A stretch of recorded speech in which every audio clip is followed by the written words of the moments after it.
Hello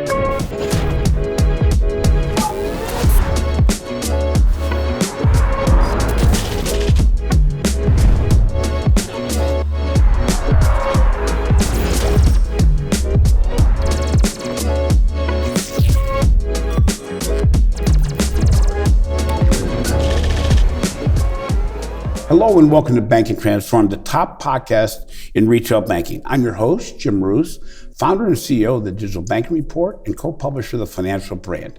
We're coming today from the Financial Brand Forum, the largest event in retail banking. Fintech has transformed the entire financial services industry rapidly and has blurred the boundaries between what is a traditional bank and what's a fintech. What once was driven by physical structures is now driven by digital engagement. Technology is more important, but leadership still is the most important component as to whether or not you're going to be able to change to where the consumer is going.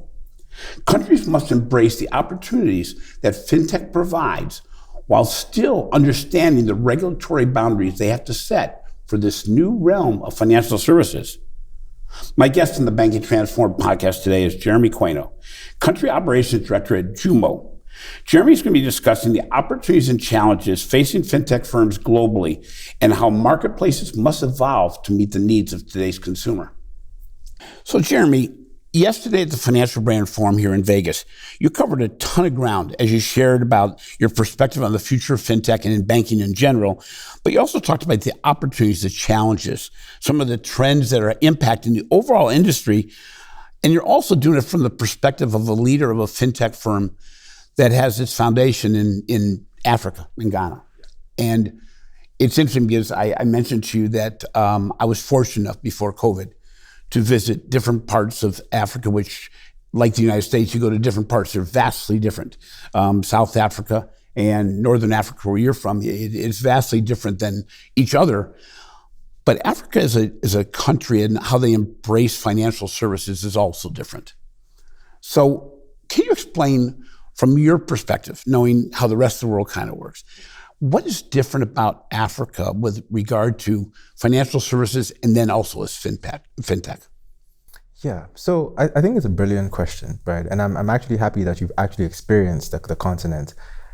So initially, I would have said that Africa started off by trying to take what was happening in the West and basically photocopying it for the population. But as time goes by, you begin to recognize that the consumer is totally different, right? If you look at the statistics, right? Globally, there's about 1.7 billion people that are still unbanked, don't even have access to a bank account. If you bring that to Africa, 45% of the continent, the adult population, does not have a bank account, right? And it's not as if having a bank account is revolutionary in itself, but once a person has a bank account, they have the advantages that come with it, even the dignity, right? Because people do worry about things like, how do I afford education? How do I handle emergencies when they pop up? So providing access to financial services does do a lot for the consumer. So you first have to understand that this person that you're serving is very different, and the problems are uniquely different. So the banking system has had to adjust to that. So the reason why we employ what it's called a phygital model is you have a physical presence because there are still people that need to be handheld. These are consumers who have never engaged with financial services, because if I'm going to go to a bank to ask for a loan and they're going to ask me to come with 16 different documents, I don't have these things and I can't even read those documents. Right. I don't have the kind of collateral you're asking about. My best experience of an investment is a goat or a cow. That's how I keep money, and that's what makes me money. So you have to now think through and say, how do I bring this customer on board? What are they using? And that's why the proliferation of things like mobile money has become such a driver in financial inclusion. So banking in Africa is tailored to the needs of this unique customer. And that's how it's different from the rest of the world. And I assume that in other parts of the world, it has to be tailored as well. But the African consumer has needs that require you to be creative in your delivery of financial services. Well, it was interesting because, as I discussed with you, one of the first impacts that I had was the fact that, as you mentioned, payments really is the foundation of all the banking in Africa, as it is in South America, as I've recognized. and that it wasn't just access to it, but many people didn't trust the banking system because it was considered to be tied to the government. If you can avoid the banks, you can avoid paying taxes, you can avoid a lot of things. And it was interesting because back a decade ago, many of my listeners probably have heard of at least M-Pesa. M-Pesa, I think from a lot of the Western organizations thought it's just too simple. It's just a flip phone and it's a payment app that can be used everywhere. What is interesting is we thought, well, we have this more valves, we're much more advanced. And looking back, the advancement of technology now has made it so we're trying to get to be as simple and fast as M-Pesa with all the banking. Something that can be done on a flip phone, something that can be done on a tablet, something that can be done on a smartphone or by voice. And it gets down to conditioning the financial services to the audience you're trying to project it to, but there's still a need. And you mentioned about the unbanked population. Many of those people didn't want to be banked. Some of them couldn't be banked. But just as in China, the availability of little parts of data changed the way you address the consumer overall. So let's go back a little bit and talk about your background. Now that we set the foundation of where you're from, your background in banking, and also a little bit about JUMO. Sure. So I started my career a little over 10 years ago, right? I started in banking, started with a short stint at Barclays, and then moved over to Fidelity, which is a local commercial bank. And those were both in Ghana. Africa. Yeah. Yes, in Ghana. So my journey through Fidelity, I like to say I was fortunate because I started off in corporate, so I got that experience, but then I became a management trainee, so that I got the benefit of rotating through several departments. So retail, technology, operations, treasury. So I've got the full suite of what banking looks like and what banking aims to do. Yeah. And when this whole drive for digital transformation started and the bank started creating digital offices or digital transformation units, I got assigned to it because I had displayed an interest in what came next in the realm of financial services.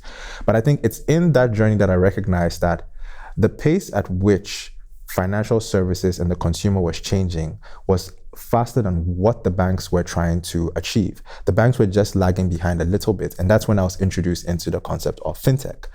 So when the opportunity came to jump to fintech, which we're being very specific about addressing the needs of a consumer in an innovating way, leveraging technology, I was like, this is it. You can't predict the future, but you can tell that this is where the trends are showing, this is where the trends are leading. And JUMO was one of the companies that were doing things that made you want to be a part of it, made you want to be a part of that mission. And so it was a no-brainer to jump ship from that point on. So what JUMO is a fintech, and fintech essentially is the application of technology to finance. Yes. But JUMO is unique in that we have a platform that is built on two main pillars. So on one aspect, we deliver end-to-end or next-generation end-to-end technology that goes alternative to the high fixed cost models that is traditional banking. Yep. And then we also have a learning machine that is able to leverage alternative data, so a customer's digital footprint on their mobile phone, to be able to predict their risk and lower costs, so that it brings as much value to the customer and to the partner as possible, right? So as we said earlier on, this is a customer that doesn't have any financial history, right? And they can't fill 16-page documents. They can't afford— Show a mortgage. For example. Yes. But we're saying that no, well, you do have background on your mobile phone. You do have a digital footprint. And this tells us a lot more about you than you would have told us in your 16-page document. Plus, we are able to partner with banks and large payment providers, in our case, mobile network operators, to say, this is a segment of the population that you did not want to attempt to bank because they were risky, they were considered risky. We have found a way to be able to score them that is substantially more improved and advanced than what you currently do. If you give us a try, we will make sure that we are able to achieve your goals as well. And so far, we've been successful at doing that. And so JUMO's mission is simply to provide access to good financial choices for people who hitherto were unbanked or underbanked. So you've done the research, really, that the traditional financial institutions really don't have access to, in many cases, because they wouldn't look at alternative data. It's interesting, as I've talked about many times, I was fortunate enough to go to Shenzhen, China in the early part of 2020 and visit WeBank. And their whole platform, their digital platform, has been built around the same thing you talked about, where they have millions and millions and millions of customers. It's the biggest digital bank in the world, but it came from the same foundation where they said, we can take mobile data and we can not find the best customers, but we can eliminate what will be the worst customers. And they know where the risk level gets to the point where the phone's gone places where the person isn't, or they haven't made payments the way they normally should, or they haven't made their phone payment in many cases. And all of a sudden they're using alternative data to reach out to billions of customers that they want to reach out to anyway. So do you see the future of fintech then being more of a standalone organization, or more like yours where you're actually partnering with traditional and even other fintechs, but other organizations? You see the collaboration model probably being the future of how this is going to roll down the path going forward? I 100% believe so. I do not think the person who is going to win the game I don't think it's a zero-sum game. I think that even though people tend to predict and repeat the quote that there's going to be a world where there's banking and no banks, I don't think that the banks are not aware of this. And if you observe recent times, they're now beginning to recognize that they want to do banking, right? The technology aspect, to an extent, actually scares them, because every time you turn on the news, it's a different technology that is being predicted to disrupt your industry. But what you are good at is the credit underwriting, managing risk, and now you're being forced to do this whole technology aspect and go into blockchain and AI and all of that. Increasingly, the banks are beginning to recognize that let's focus on what we are good at, and let's bring these new players on the block who seem to be better able to understand this new customer and their needs, and they seem to be able to use technology in a way that is either at par or superior to what we do.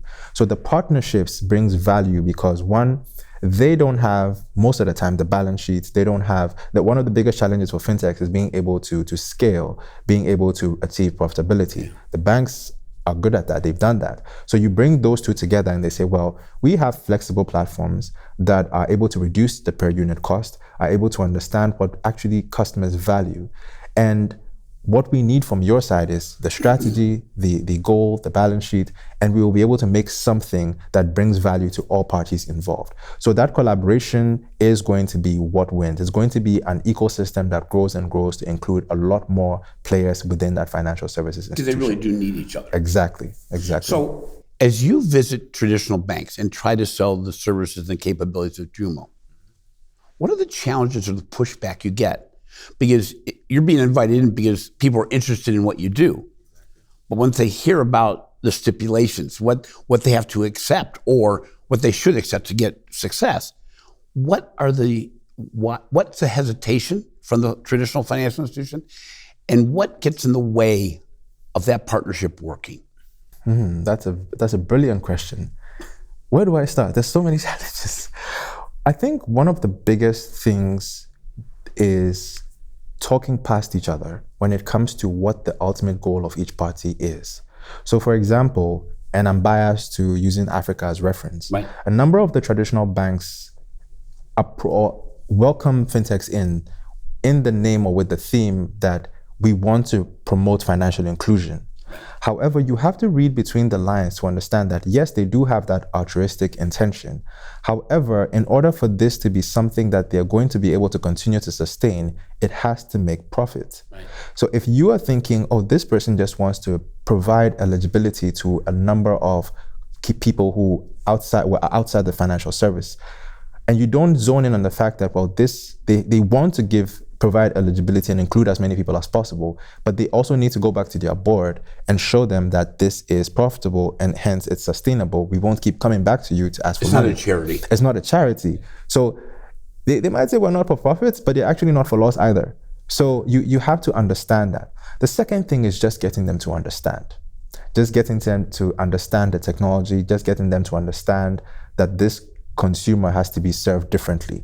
Sometimes they come in with expectations that you're going to start preaching about machine learning and deep learning and alternate credit models that are doing, backflips in the air.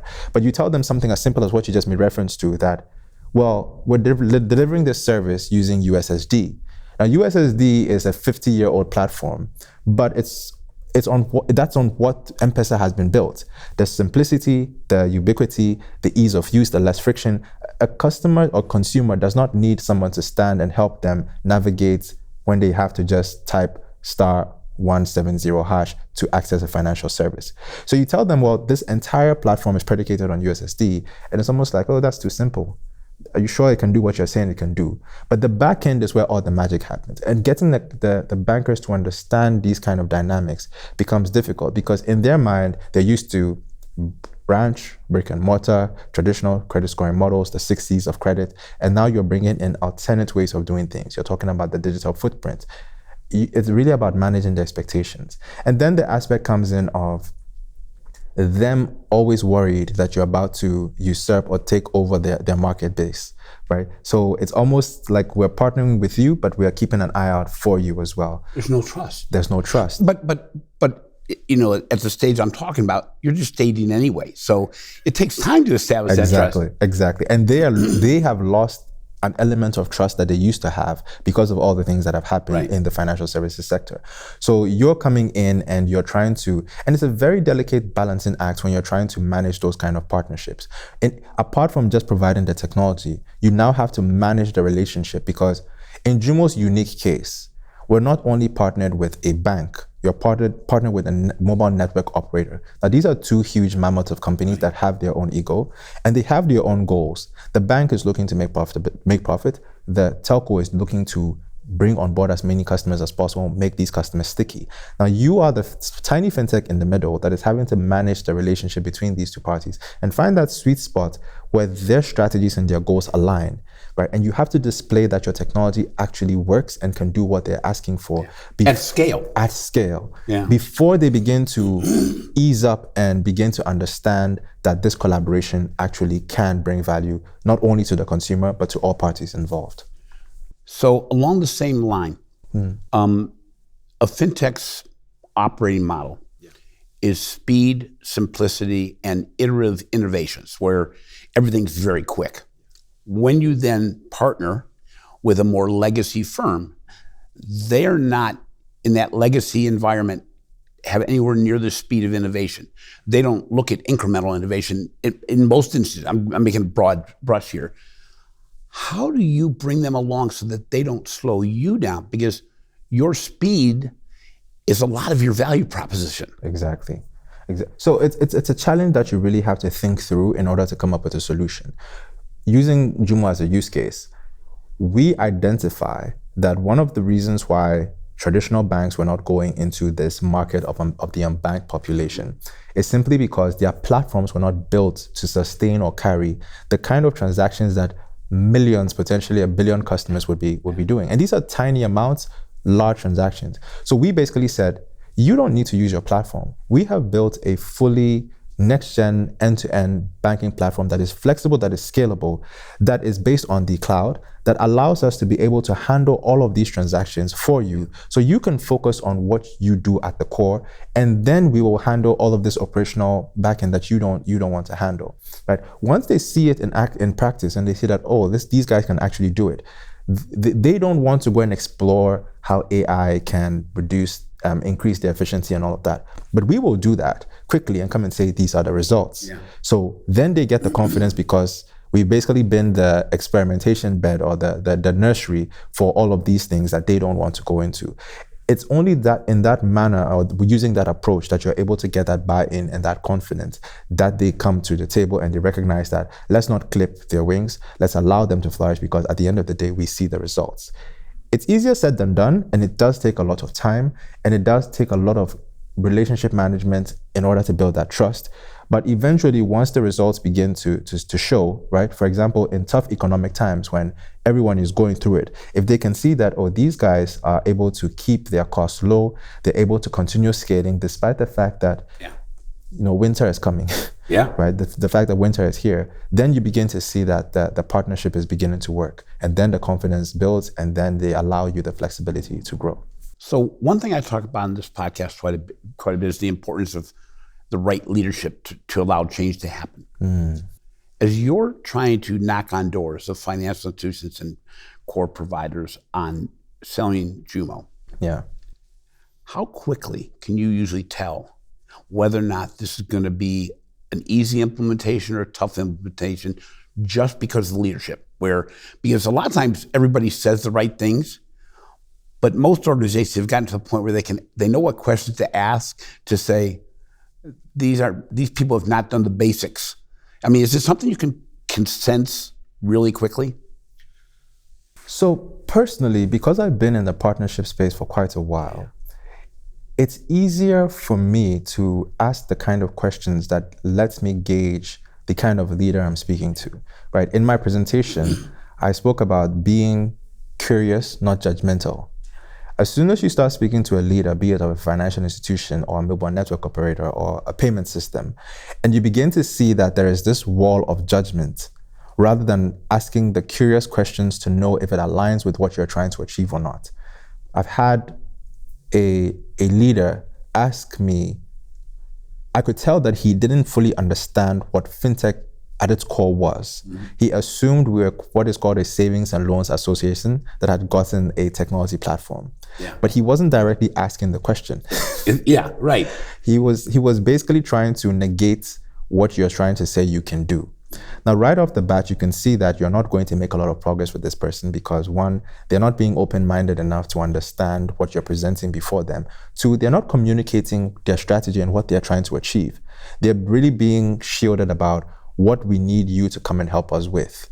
So you can tell that this person is still thinking that we are in competition with each other, and it's not at the point where he recognizes that we can collaborate. But then other cases, you also do have people who are super excited right off the bat. They want everything and a bag of chips. Yeah. And it's up to you to be able to settle them down to let them know what's realistic and what's not. Mm-hmm. Because if you overpromise and it comes down to what the delivery is and they're not able to go back to their board and say, we're able to deliver this even though we asked you for $1 billion, then that partnership is going nowhere. So it's sort of a balancing act in trying to identify these personalities as well as being able to sell the technology and the promise of the future in such a way that they do get excited about it, but within realistic context. Yeah. So if we were to have this interview a year ago, the answer to this question would probably be different than it is today because a lot has happened last year, having nothing to do with COVID, but having to do with the economy. A fintech organization today, anywhere in the world, and what's interesting is one of the reasons why I wanted you on this podcast, you're a continuous learner. You very quickly, I knew it wasn't that you just knew what was happening in Ghana. You have a thirst for knowledge about what's happening elsewhere. What do you think is the biggest opportunity, unmet opportunity, that fintechs need to answer in the near future? In other words, where's the gap? Because we're seeing a lot of fintechs fail. They never got the scale. Their funding's gone. But what are the pockets that you see? And maybe it's what you serve. Maybe it's the underbanked or the unbanked. Or maybe it's the people that are the unreachable based on traditional things. But what do you think it is? Yeah, so I think it's a number of fintechs are in the payment space, are in the remittance space. I think that is well and fine. But if you just take a step back and look globally at the numbers, you have 1.4 billion people who don't have access to financial services. You have 45% of adults in Africa who don't even know how to operate a bank account, don't even know how to access that. Just going by the numbers alone, you can see that this is a lot of people. This is a really big market. And so the issue is not the demand. They do want access to financial services. The issue is that those that can provide a supply don't trust these people. So I think that fintechs can come in to sort of bridge the gap between the unbanked and those who have that supply, right? Also, another gap exists where the people who have the resources are not daring enough to try out these technologies, right? JUMO is run by a revolutionary leader. I like to say that because Andrew is bent. His mission, he basically has this how do I say, he believes that access to financial services is a fundamental human right. And financial exclusion is simply unacceptable. And he's been on a journey to leverage technology to make sure that he can bridge that gap. However, it has happened by being willing to take those daring risks. For example, what we do at JUMO would not have been possible 5 years prior because the technology infrastructure was simply not available. Something like the capability of storage of the cloud which is what our platform is based on, was simply not there. That means that as soon as the technology became available, you had to quickly start experimenting, be able to see how you can build a business model around this, how the use cases apply, and trace it back to how this is going to benefit the consumer, and this is also going to solve the issue that the banks seem to have but don't know that it's an issue. Then you package this as a bundled financial suite of services and say, this is what we can do for you. This is how we're going to bridge the gap. In Ghana, for example, only about 20% of the population is banked. That means you have 80% available for you. So I'm coming to you and I'm telling you that there is this population that is higher volumes, higher numbers, and could make up 3 times what you actually have. Now we have this technology suite that is able to do that for you, and you have to come to the table. And I think if more fintechs were thinking about it in that way, rather than running all the way trying to get to unicorn status by just valuation, but actually providing value, that is when we'll see the impact of and actually building a business model that's sustainable profitability wise. 100%. This is not a charity that you're hoping let's wait for the next round. Exactly. So what you just described there, though, let's say in the Western countries, that same model, though, plays well because what you've built and what other really progressive fintechs have built is something that works for the most basic levels at a revenue positive scenario. But it's the exact same parameters for those who are banked. And in fact, maybe more so because it allows you to look at different ways of looking at credit. It makes it look at different ways of offering services that are at the very basic level very efficient, which makes them even more efficient at the higher levels. You're not given just a sub-suite of services.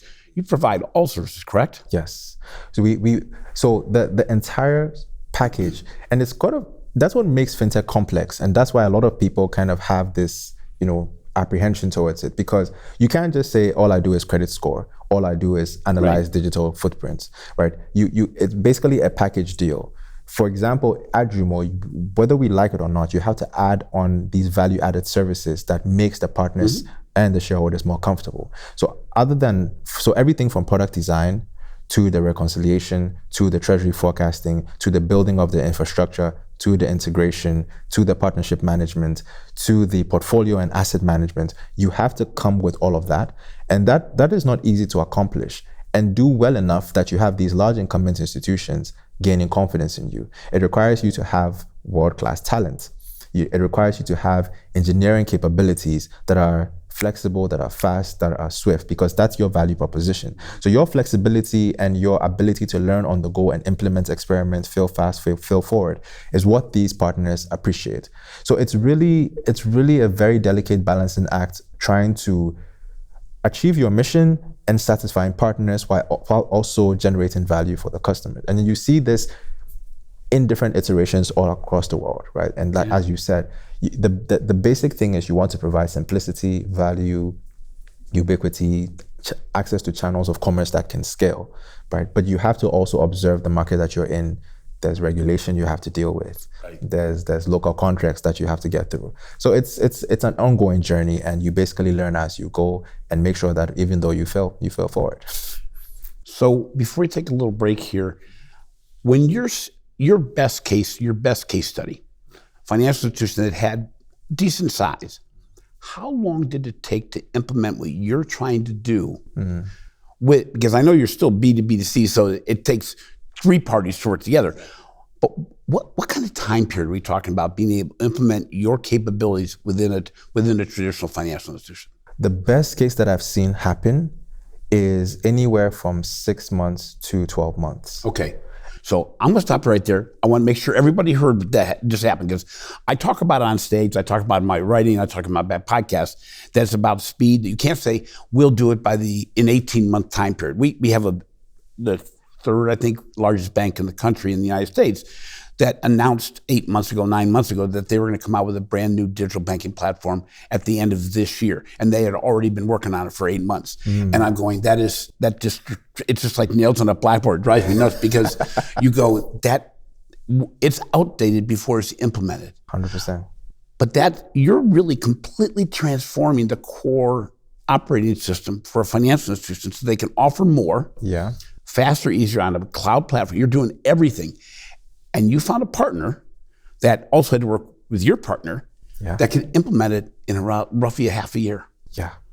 That's the aspiration we all have. And now, obviously, when it gets longer, and that what that says is when it gets longer, the onus is not on you, because the reality is it's still the same service. 100%. It's on the onus of either the person who you sold the services to or the ultimate financial institution. 100%. That kind of, in American football, I say you give the ball to somebody to run down the field, then you keep on landing on the ground and breaking up the run. Exactly. You need to think of things different. It takes a mindset, and that's where it gets back to leadership. 100%. Because if you don't have the leadership that's willing to say, we're going to do things completely differently. And for me, it's very much like the partnership between 10X and Chase in the UK, where Chase did not say, we're going to bring our own people and we're going to build a bank.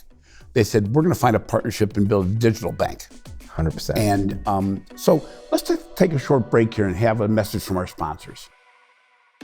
This show is sponsored by FIS. You may already have payments embedded in your software platform, but do you have the flexibility around how those payment experiences are created? What about the control of your pricing or the ability to use your own branding? Chances are you probably don't. Discover WorldPay for Platforms, a payments platform that puts you in control and puts your software customers first. This all-in-one payment facilitation platform offers more than just embedded payments. With WorldPay for Platforms, take advantage of a full set of solutions, including professional, managed, and advisory services to enhance your business. Make your software even better with a solution that easily integrates and adapts to your needs, helping you create the experiences beyond payments. Discover the possibilities you can unleash with WorldPay for Platforms. Visit fisglobal.com/WorldPay platforms to get started today. Welcome back to Banking Transformed. So today, I'm joined by Jeremy Quainoo, the Country Operations Director at JUMO, a company out of Ghana, Africa. It's a large fintech that is actually changing the way banking is done, not just in Africa, but has a message for organizations in any country. And he's a learning individual that's shown that his perspective on how their company relates to other things going on in the marketplace globally is really spot on. So Jeremy, as you see the opportunities, and you're looking at new technologies, what do you see as the potential use cases and opportunities that new technologies, beyond what you're deep into the cloud already, you're deep into blockchain, I figure. What do you see as the future technologies that you're getting your hands on right now, saying we got to be ready for that as well? Yeah, so it's really interesting because one, there's so many new technologies that are emerging, right? So how do you focus on which technology to prioritize, right? So for example, one of the things that happened recently this year for us was there was this whole drive to make sure that there's national identification. It's happened in many countries in Africa. But you realize the struggle that comes with that, because yes, people get the card and says my name and I'm from this country.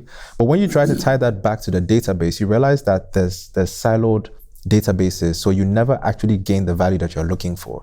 Now, one of the advantages that things like the emerging technologies, right? People know NFTs because of, the pictures, the memes and things like that.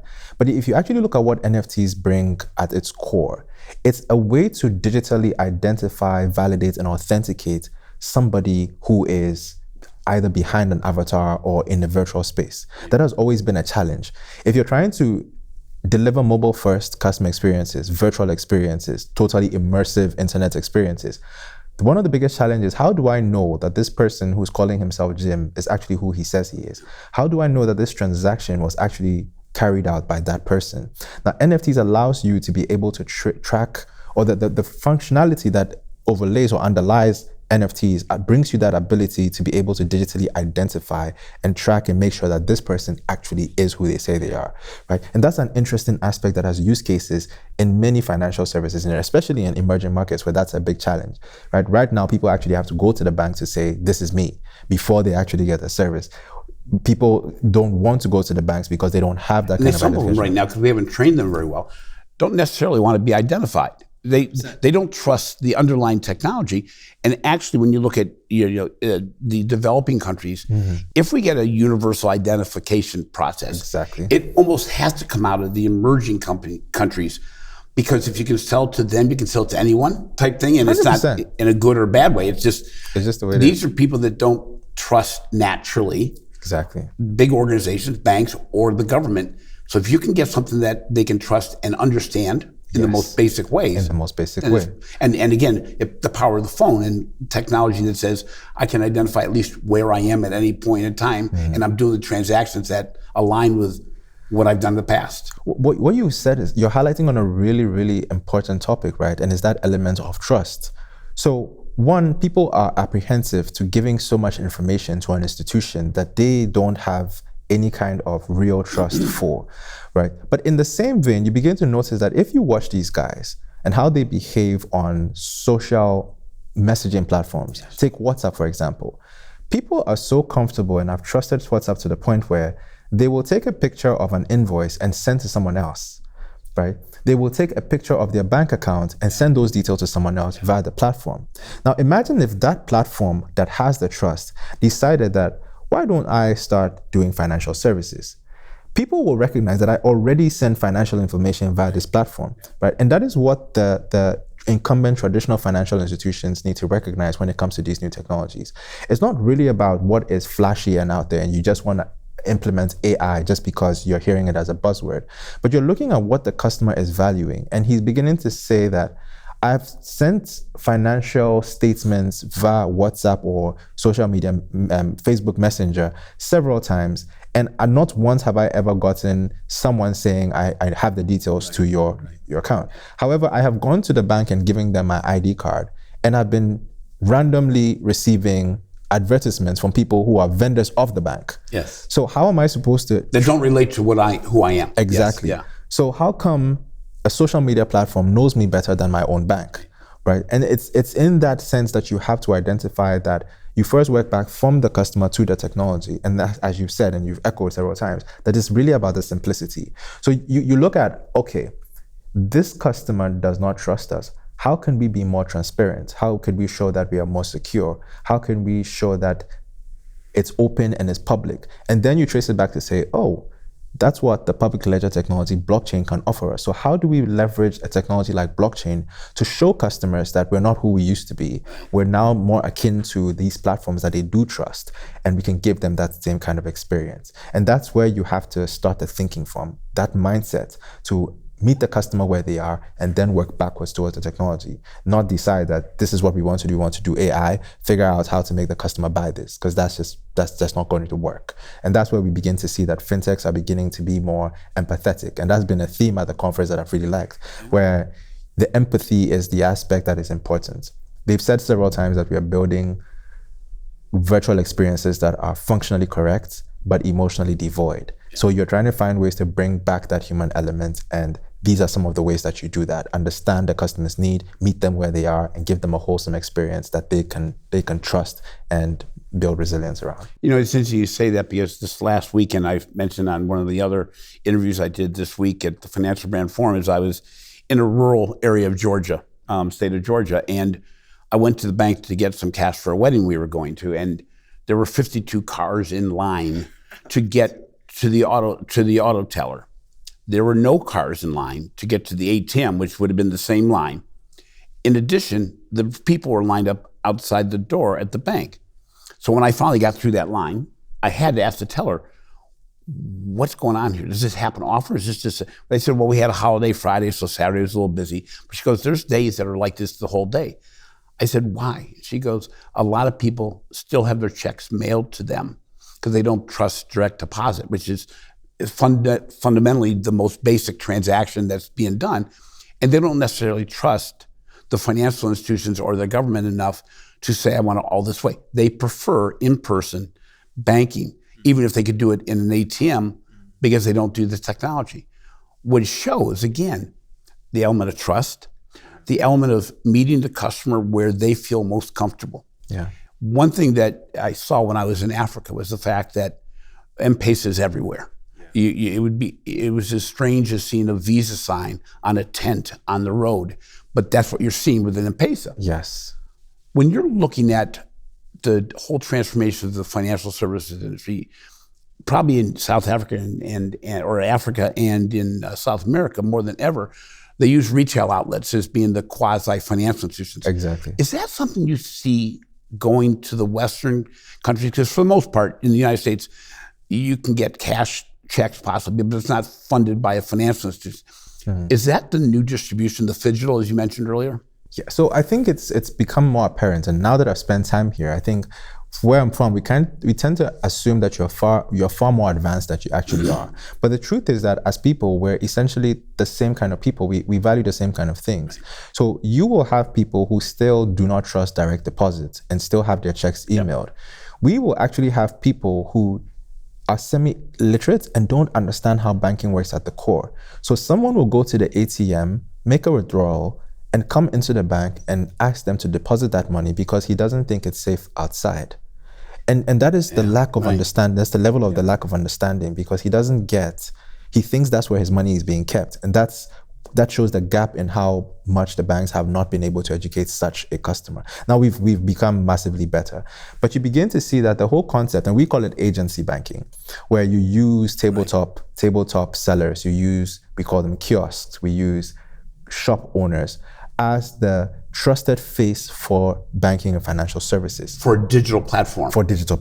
With no cost. With no cost. Yeah. Because these are the same people that these guys go to on a regular day anyway. I go there to buy my groceries. I go there to make inquiries. Now, if I go there and this person is not a banker, but he actually can educate me about these financial services, and they are available every 400 meters, that is what the phygital... And the retailers want that because they're bringing in their customers for the banking services. They don't need much of a spread on it because they're going, if I can get more traffic, I'm making it so they don't buy digitally. Exactly. So it's a win-win if you look at it. And I think that model can be replicated because you do have people who also need to be ushered into getting that level of trust so that they do not have that same, archaic mindset that banking is this, exoteric thing that I really don't understand, and they've taken people's money and never gotten them back. What exactly do they do with our money? Are they sure I'm going to get my money? But now you're introducing it into these liquor shops that they see around, into these tabletop shops that they go to buy bread, these people that they are familiar with. And these people are also being able to increase their volumes because now they've added financial services. And I think that is a model that will work in several territories. I don't think it will work everywhere because some countries are more advanced, some territories are more advanced. But wherever there's that similarity, because fundamentally it comes down to building trust with the consumer and providing convenience for them.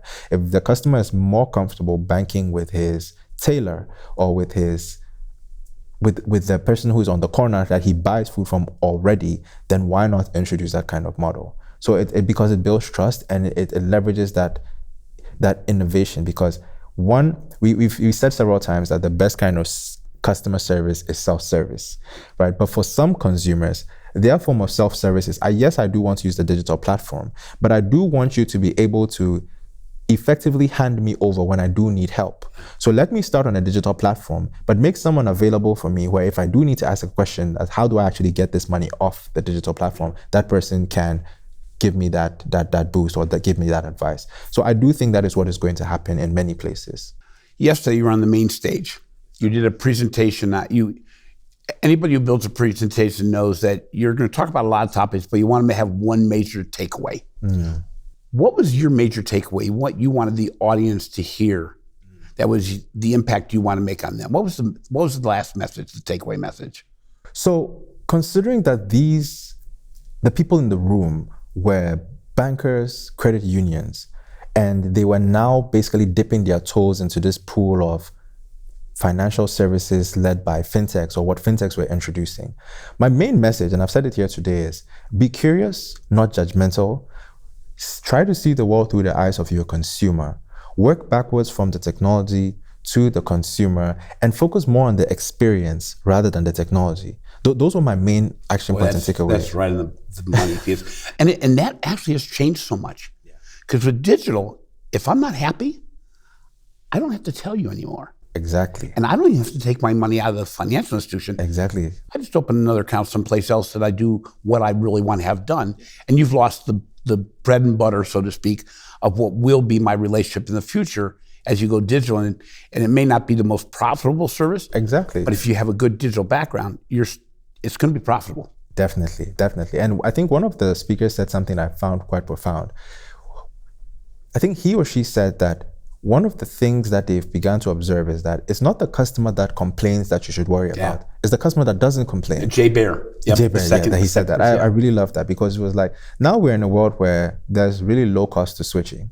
So if you're not giving me the kind of service that I feel I'm entitled to or I deserve, I don't need to say anything to you. You go on being whoever you want to be, and people like me are also going to find that they don't like this, and they will just go to the next person, right? I think it was a survey that was done by Ernst & Young, where they said the younger generation is beginning to place fintech services or technology-driven financial services at the top of their most trusted brands list, and now the banks are lagging behind. So it's not enough to just give a consumer a good product or service. You definitely have to build the trust and make sure that you're serving them in the way that they expect to be served. Because they're having these experiences from social media platforms, from video games. So why is the person who is handling money, something so important, not giving me the same kind of experience? So we're beginning to see that global shift. And essentially, I was trying to create the awareness for the crowd that this is the kind of consumer you're going to be serving, and these are the expectations. So you need to have it in mind when you're formulating that strategy, when you're deciding what the goals for your institution for the next year, 3 years, 5 years are going to be. And yes, there are some technologies that are going to take 10, 20 years to materialize, but there are some that in January will be just whispers, and then by December they'll take over. We've seen what happened with M-Pesa. Right. So there's going to be that. So you have to be curious, but not judgmental in the beginning, and then work backwards to what exactly the value proposition here is for the consumer, and then how I can overlay that with technology that delivers that outcome. Okay, so the other half of that is you're a learning individual. You've walked the floor. You've been here several days. What did you learn that was your aha moment, the thing that you said, I didn't really know that was being done, or that's the way it was? Maybe it was a solution provider who was offering something. You said, I didn't know that was out there, or a financial institution you met with, you were surprised by something. So the presence of credit unions and how they function here, it was a foreign concept to me. And the fact that there was a dynamic between banks and credit unions that almost seemed to be competitive, but they understood each other, was so strange to me. So I actually sat down with a few of them, and they explained the model, being community focused, being membership led, membership driven, focusing more on how you can improve the lives of the people in the community. Even though you're not for profit, you're not for loss, you're trying to make sure that what you're doing is sustainable. And different from the bank in the sense that you're more people focused and in touch. I thought that was a very intriguing concept. And I asked them a lot of questions. The way they structured their products was unique, right? I was making fun of people here saying that their interest rates are high because interest rates are between 5 and 7%. Where I'm coming from, my mortgage is 31%. Really? Exactly. Like the interest rates have shot through the roof. And when they explained the way that the products are structured here, I realized that there is an innovative way that they're doing this, right? Most of the products are basically you basically have two options. You either get a fixed rate or you get a variable rate. Right. But there's people who explained a certain model where they sort of sequence it. So you kind of have a midterm, a 5-year variable. For 5 years. So you kind of have something to look forward to. So rather than having everybody running away from the interest rates, they now have the promise that at least the fixed period is for a period of time. Then I get to go to variable. You basically have advantages, and that brings more people in. So it was very interesting for me to listen to these different dynamics and how they're solving. The concept of credit unions for me was basically new. Yeah. It was very interesting. Well, it's interesting because at the beginning of that, you said that there were both credit unions and banks here. And while they're competitors and they have different models, they get along. That's one of the most interesting things I've seen from the Financial Brand Forum through the years, is that we used to, as a publication that serves both markets, used to say, yes, the credit unions, we had mentioned members, because those people didn't want to hear the word customers, while banks didn't want to hear the word members.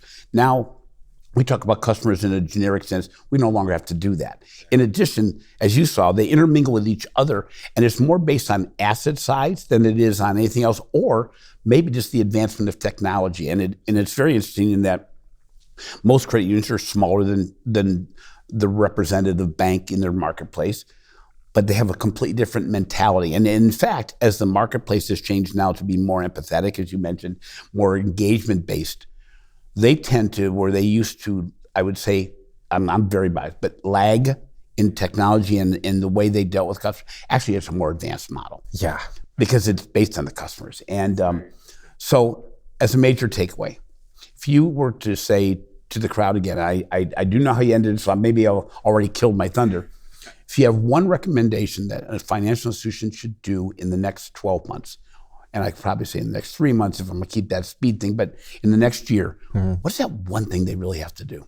I think that you have to make a decision in the sense that you have to decide the customer base you have right now. Yes, they are probably the wealthy boomers that are basically making up 80% of your revenue.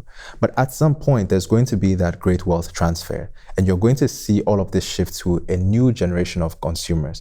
Are you going to just maintain your profits and be more myopic in the way that you're operating? Or are you going to now focus outward and say, in the next year, possibly, you're going to see that transfer begin. And these consumers have different requirements, different needs, different expectations.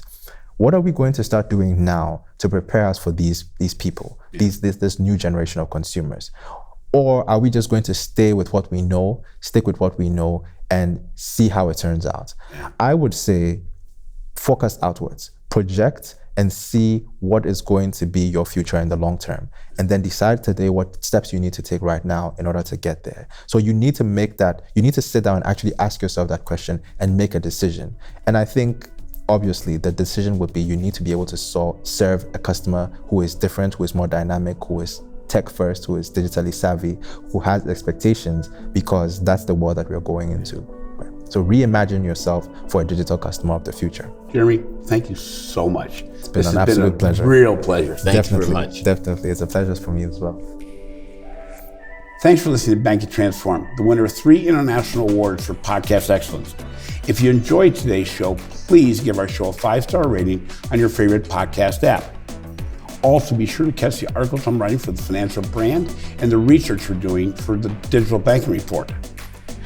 This has been a production of Evergreen Podcast. A special thank you to my producer, Leah Hasledge, audio engineers Sean Will Hoffman and Dave Douglas, and video producer Will Pritz. I'm your host, Jim Marous. Until next time, remember, while fintech firms could be a competitive challenger, they also can be the innovative backbone for traditional financial institutions.